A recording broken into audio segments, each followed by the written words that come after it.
স্বরূপকাঠিতে প্রধান শিক্ষকের অপমান সইতে না পেরে বিদ্যালয়ে বসে শিক্ষার্থীর আত্মহত্যার চেষ্টা।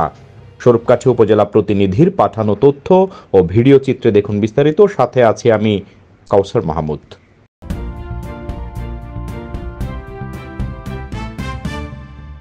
নেসারাবাদ উপজেলার উত্তর পশ্চিম সোহাগদাল মাধ্যমিক বিদ্যালয়ে প্রধান শিক্ষকের অপমান সইতে না পেরে গলায় ফাঁস লাগিয়ে আত্মহত্যার চেষ্টা করেছে ওই বিদ্যালয়ের দশম শ্রেণীর একজন ছাত্রী।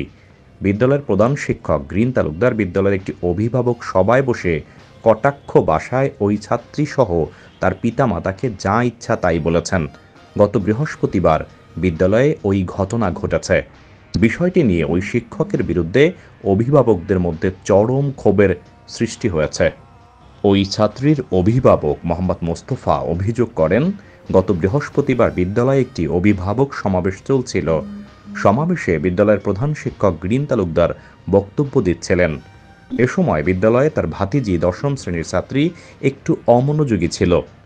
বিষয়টি প্রধান শিক্ষক গ্রিন তালুকদার লক্ষ্য করে তার ভাতিজি সহ উপস্থিত সবার সামনে তার পিতামাতাকে জড়িয়ে যা ইচ্ছা তাই বলেছেন। এতে করে তার ভাতিজি অতি কষ্টে শ্রেণীকক্ষে একটি ফ্যানের সাথে ওড়না পেঁচিয়ে আত্মহত্যার চেষ্টা করে। বিষয়টি সহপাঠীরা দেখে ডাক চিৎকার দিলে তাকে উদ্ধার করা হয়। বর্তমানে ওই ছাত্রী বাড়িতে আছেন। এদিকে অভিযুক্ত প্রধান শিক্ষক বলেন, ওই দিন বিদ্যালয়ের দশম শ্রেণীর শিক্ষার্থীদের অভিভাবক নিয়ে একটি সভা চলছিল। এ সময় ওই ছাত্রী দুষ্টামি করছিল।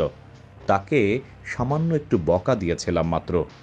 এতে সে শ্রেণীকক্ষে বসে আত্মহত্যার চেষ্টা করেছে। এ বিষয়ে উপজেলা নির্বাহী কর্মকর্তা মোহাম্মদ মনিরুজ্জামান আমাকে শোকজ করেছেন। আমি আজ রোববারের মধ্যে শোকজের জবাব দিব।